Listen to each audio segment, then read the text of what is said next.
Hi అండి, welcome back to my channel. నేను మీకు కల్పనానండి.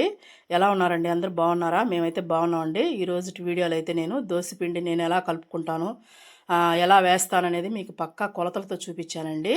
బాగా వీడియోని స్కిప్ చేయకుండా చూడండి. నేను ఏమేమి వేసాను, ఎలా తయారు చేశాను అనేది మీకు అర్థమవుతుంది. మీరు స్కిప్ చేసి చూసారనుకోండి, మీకు వీడియో అయితే అర్థం కాదు.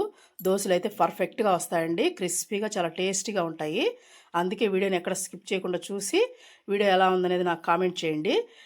లైక్ చేయండి, షేర్ చేయండి. మన ఛానల్ని ఎవరైనా కొత్త వాళ్ళు చూస్తున్నట్టయితే వెంటనే మన ఛానల్ సబ్స్క్రైబ్ చేసుకోండి. ఇంకెందుకండి ఆలస్యం, వీడియోలోకైతే వెళ్ళిపోదాం. రేషన్ బియ్యంతో అయితే దోశలు అయితే పోస్తున్నానండి. దానికోసం నేను చూపిస్తున్నాను, నేను ఎలా పోసుకుంటాను ఇంట్లో అనేది మీకు చూపిస్తున్నాను. ఇదిగో గ్లాస్ అంతా ఒకటేనండి, చూపిస్తున్నాను. నేను 2 గ్లాసులు బియ్యం అయితే పోసుకుంటున్నాను. చూడండి, ఇలా లావుగా ఉన్న బియ్యం అయితే దోశకి బాగుంటాయండి. రేషన్ బియ్యంలో సన్నగా ఉండేటివి మళ్ళీ పెద్దగా రావు. ఇవైతే చాలా బాగా వస్తాయి దోశలు, క్రిస్పీగా, టేస్టీగా. 2 గ్లాసుల బియ్యానికి అదే గ్లాస్ అండి. చూడండి, సగం మినపప్పు తీసుకున్నాను నేను. 2 గ్లాసులు రైస్కి హాఫ్ గ్లాస్ మినపప్పు అయితే తీసుకున్నానండి. ఇది మనము 1కి 3 సార్లు శుభ్రంగా కడుక్కునేసి నానబోసి పెట్టేసుకోవాలండి. ఈ దోశలు అనేది చాలా బాగా వస్తాయి. నేను చెప్పినట్టు కలుపుకోండి పిండి.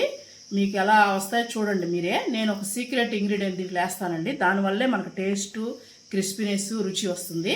అదేందనేది వీడియోని ఎక్కడ స్కిప్ చేయకుండా చూడండి, మీకు చూపిస్తాను. నేను ముందు వీటిని శుభ్రం కడుక్కొని వాటర్ పోసి పెట్టేసుకుందాం. చూడండి, మెంతులు వేయడం మర్చిపోయానండి, నేను మీకు చూపిస్తున్నాను. ఎందుకండి ఒక హాఫ్ స్పూన్ చూసారు కదా, వేసేసుకొని మొత్తం ఒకసారి శుభ్రంగా కడిగేసుకొని 2 సార్లు 3 సార్లు చెప్పాను, నేను 3 సార్లు కడుక్కుంటానండి. కడిగేసి మీకు చూపిస్తాను. శుభ్రంగా 3 సార్లు అయితే వాష్ చేసుకున్నానండి. ఇప్పుడు మనం వాటర్ పోసేసుకొని, మంచినీళ్ళు పోసేసుకొని, ఇప్పుడు దీన్ని మనం 3 అవర్స్, నేనైతే 4 అవర్స్ పెడతానండి. మీకు ఒకవేళ అంత టైం లేదనుకుంటే 3 అవర్స్ అని పెట్టుకోవచ్చు. నేను 4 అవర్స్ నానబెట్టిన తర్వాత దీన్ని ఎలా రుబ్బాలి, నేను ఏం సీక్రెట్ వేస్తాననేది మీకు చూపిస్తానండి.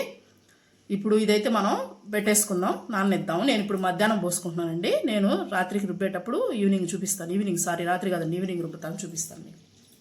దోసపిండి ఒక అరగంట ముందు వేసుకుంటాం అనగా ఇదేనండి నేను సీక్రెట్ చెప్పింది. అటుకులు అయితే తీసుకున్నాను. ఇదిగండి మందంగా ఉండే అటుకులు అయితే నేను తీసుకున్నానండి. మనం 2 గ్లాసులకు హాఫ్ గ్లాసు మినపప్పు వేసాం కదా, ఇప్పుడు ఇంకొక హాఫ్ గ్లాసు అటుకులు అయితే వేస్తున్నామండి. దీన్ని మనం ఒకసారి వాష్ చేసుకొని నీళ్ళు పోసి పెట్టేసుకుంటాను. ఒక హాఫ్ అన్ అవర్ ముందు సరిపోతుందండి. అటుకులు తొందరగా నానుతాయి కాబట్టి ఇవైతే నేను వాష్ చేసి వాటర్ పోసి పెట్టేసుకుంటాను. చూడండి, నేను 3 అవర్స్ తర్వాత చూపిస్తున్నాను. మనం ఇందాక అటుకులు నానేసుకున్నాం కదా, ఒక హాఫ్ అన్ అవర్ ముందు ఇలా ఉండాలండి. ఇది ఇట్లాగా నురుగుగా రావాలి మనకి పైన, అప్పుడే మనకు బాగా నానినట్టు. చూడండి, ఇవి ఒకసారి మళ్ళీ వాటరు పారేసి ఇంకొకసారి మంచి వాటర్తో కడుక్కుందామండి. కడుక్కొని చూపిస్తాను మీకు. వాష్ చేసుకున్నాను నేను. ఇప్పుడు నేను ఒక మిక్సీ జార్ తీసుకుంటున్నానండి. మిక్సీ జార్ తీసుకొని మనకి ఎంత పడుతుందో అంత వేసుకోండి మిక్సీకి. 2-3 ట్రిప్పులైనా సరే, మనం వేసుకునే దాన్ని బట్టి, పిండి మీరు వేసుకునే దాన్ని బట్టి. ఎక్కువ వేసుకోకుండా, అదిగోండి సగం వేసుకున్నారనుకోండి. ఇప్పుడు మనకి ఇందాక అటుకులు నానేసుకున్నాం కదా, ఇవి ఒక హాఫ్ వేసుకుందాం. నాకు మొత్తం 2 ట్రిప్పులు వస్తాయి కాబట్టి నేను ఇదిగండి సగం అటుకులు వేసుకుంటున్నాను నేను. ఇప్పుడు మనం తగినంత వాటర్, దోసపిండికి మనం ఎలా పోసుకుంటామో అలా వేసుకొని మనం మెత్తగా, వీలైనంత మెత్తగా గ్రైండ్ చేసుకున్నామండి. చూడండి, ఎంత మెత్తగా, వీలైనంత మెత్తగా అలా వేసుకోవాలి. వేసేసుకొని ఒక బౌల్లో తీసి పెట్టేసుకుందాం. మీకు ఎలా మిక్సీ గ్రైండర్ అవుతుందో అలా వేసుకోండి. మనం అటుకులు వేసుకున్నామంటే మనకి చాలా రుచి కూడా వస్తుందండి. అందుకని నేను 2వ వాయి కూడా అలాగే వేసేసుకుంటాను. అందుకే నేను అటుకులు వేసుకున్నాను, మనకి టేస్ట్ కూడా బాగుంటుందండి.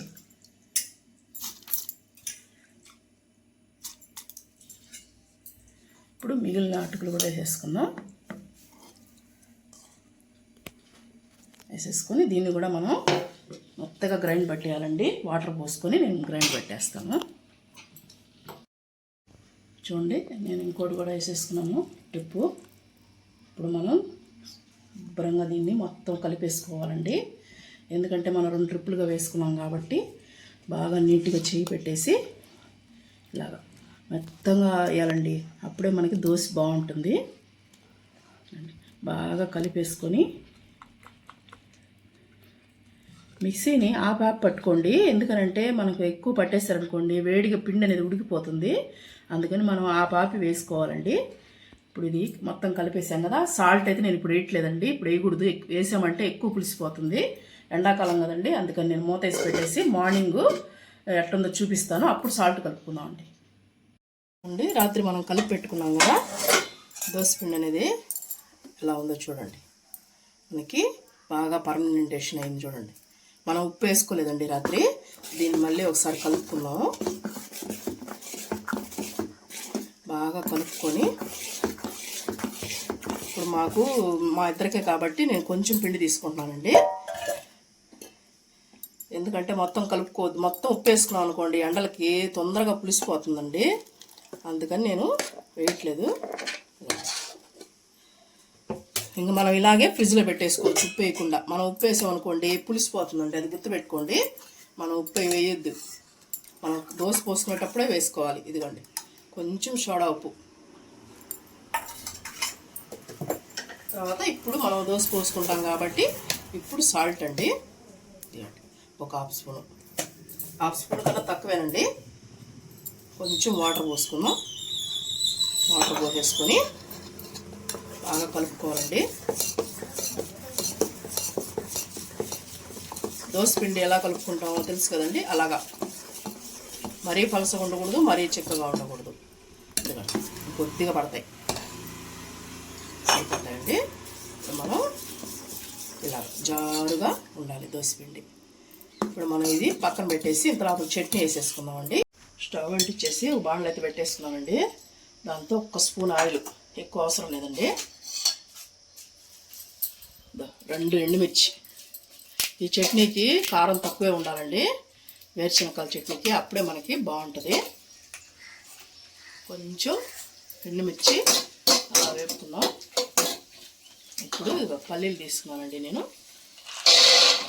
పల్లీలు తీసుకొని బాగా వేయించుకోవాలండి, మంచి కలర్ వచ్చేంత వరకు. పల్లీలు ఎంత బాగా వేగితే అంత బాగా పల్లీ పచ్చడి అనేది బాగుంటుంది. దోశల్లోకి ఇప్పుడే చట్నీ ట్రై చేయండి, చాలా బాగుంటుంది. పొంగల్లో కూడా భలే ఉంటుందండి. ఇదివరకు నేను చేశాను ఈ వీడియోలో, పొంగల్లో కూడా చాలా బాగుంటుంది. చూడండి ఇప్పుడు మనం వేగిపోయింది కదా. ఇప్పుడు స్టవ్ ఆఫ్ చేసుకొని చల్లగా అయిన తర్వాత మనం మిక్సీ పట్టుకోవాలండి. ఇదిగోండి సగం ఉల్లిగడ్డ వేస్తున్నాను నేను, ఒక చిన్న రెమ్మ చింతపండు, ఉప్పు తగినంత వేసుకొని మనం మిక్సీ పట్టుకుందామండి. చూపిస్తాను నేను పట్టిన తర్వాత మీకు. చూడండి చట్నీ అనేది మెత్తగా ఇలా పట్టేసుకోవాలండి.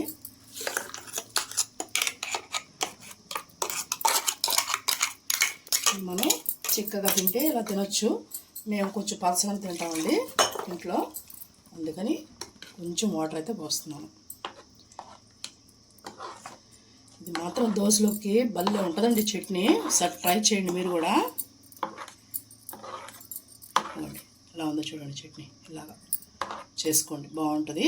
ఇప్పుడు దోశ అయితే పోసేసుకుందామండి. చట్నీ రెడీ అయిపోయింది కాబట్టి నేను ఇదిగోండి కారం కూడా వేసేసుకున్నానండి. మీకు చూపించలేదు, ఇంకోసారి ఎప్పుడైనా చూపిస్తాను. మరి వీడియోలో ఎంత అయిపోతుంది చూపించలేదు, నేను మళ్ళీ చూపిస్తాను ఇంకోసారి వేసినప్పుడు. ఇప్పుడు దోశ పోసేసుకుందామండి. స్టవ్ అంటించేసుకొని పెనం అయితే పెట్టేసుకున్నానండి. పెనం బాగా హీట్ ఎక్కింది.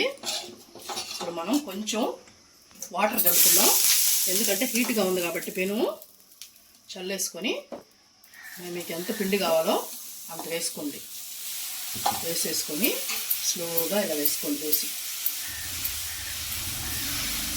ఇలా వేసుకున్నారంటే మనకి ఎంత కావాలంటే అంత స్ప్రెడ్ అవుతుందండి దోశ. ఇప్పుడు మనం దాన్ని కొద్దిగా ఆయిల్ వేసి బాగా కాలనివ్వాలి. కొంచెం ఆయిల్ మీడియంలో పెట్టుకొని కాల్చుకోండి, దోశ బాగా కాలుతుంది.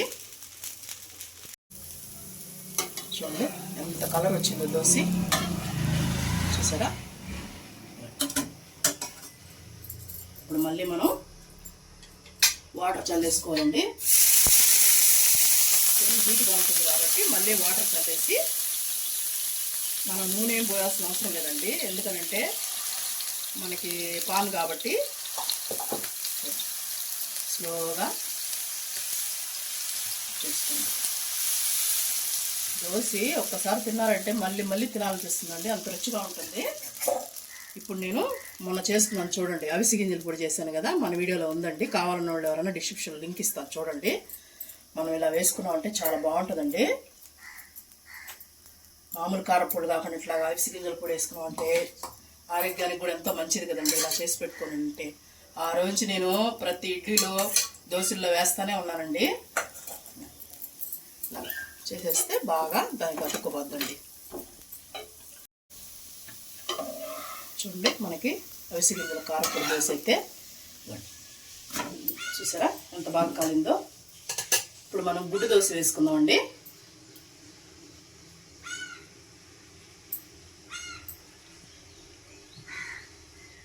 గుడ్డు దోశ వేసేసుకుందామండి.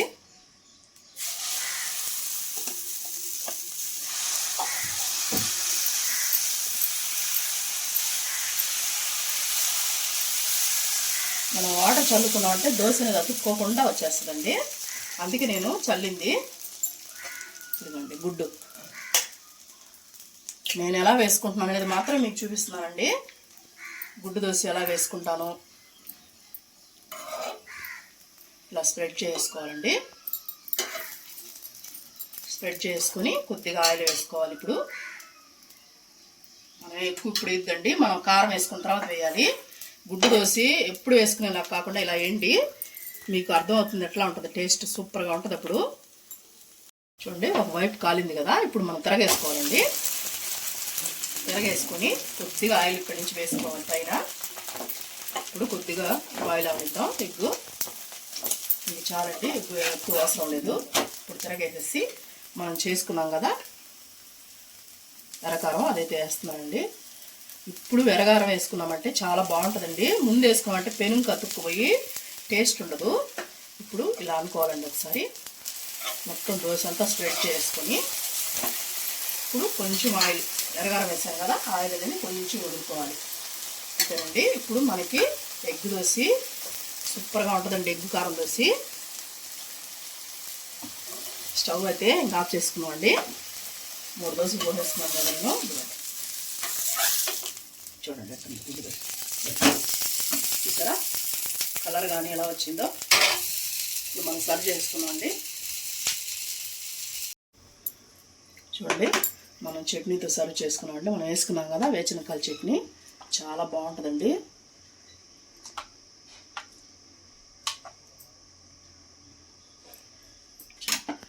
మనకి దోశ అయితే రెడీ అయిందండి. మీకు కానీ ఈ వీడియో నచ్చినట్టయితే లైక్ చేయండి.